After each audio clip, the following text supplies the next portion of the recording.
গলায় ফাঁস লাগিয়ে আত্মঘাতী 19 বছর বয়সের এক যুবক। মৃত যুবকের নাম সাগর মালিক। বাড়ি আরামবাগের 1 নম্বর হরিণখোলা পঞ্চায়েতের পূর্ব কৃষ্ণপুরে। জানা গেছে বাড়িতে সেদিন কেউ না থাকা অবস্থায় যুবক গলায় দড়ি দিয়ে আত্মঘাতী হয়। পরে তাকে উদ্ধার করে আরামবাগ মেডিকেল কলেজ ও হাসপাতালে নিয়ে এলে চিকিৎসকরা তাকে মৃত বলে ঘোষণা করে। এই আত্মহত্যার পিছনে কোনো প্রেম ঘটিত কারণ রয়েছে বলে অনুমান করা হচ্ছে। ঘটনায় শোকের ছায়া নেমেছে এলাকা জুড়ে।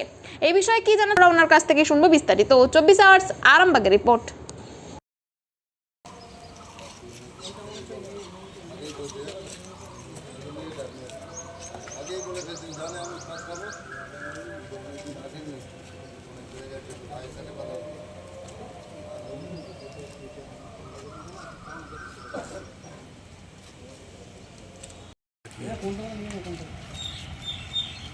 মারা গেছে হচ্ছে সাগর দলুই, সাগর মালিক।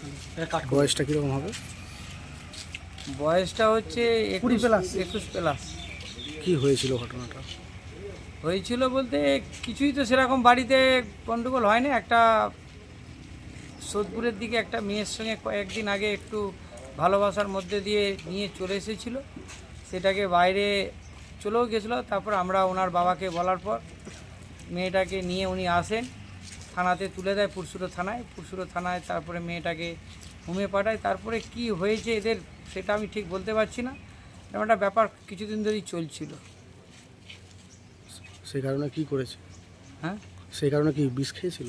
না বিষ খায় না, গলায় দড়ি দিয়েছে। মা থাকে না, মা ছাগল গরুর ঘাস কাটতে গেছিলো মাঠে। বাবা একটু অন্য কাজে, আমাদের লক্ষ্মী ভাণ্ডারের একটুখানি লেখা চলছে, যেহেতু ক্যান্ডিডেট আসবে প্রচার করতে, তার নিয়ে লক্ষ্মী ভাণ্ডারগুলো লেখা চলছিল।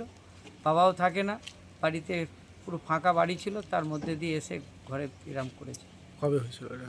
এটা আজকে বেলা 11টার পর হয়েছে। বাড়িটা কোথায় ছিল এটা? পূর্ব কৃষ্ণপুর। ওটা কি আরামবাগ থানা পড়ছে না পুরসুরা? আরামবাগ থানা। আচ্ছা, ঠিক আছে।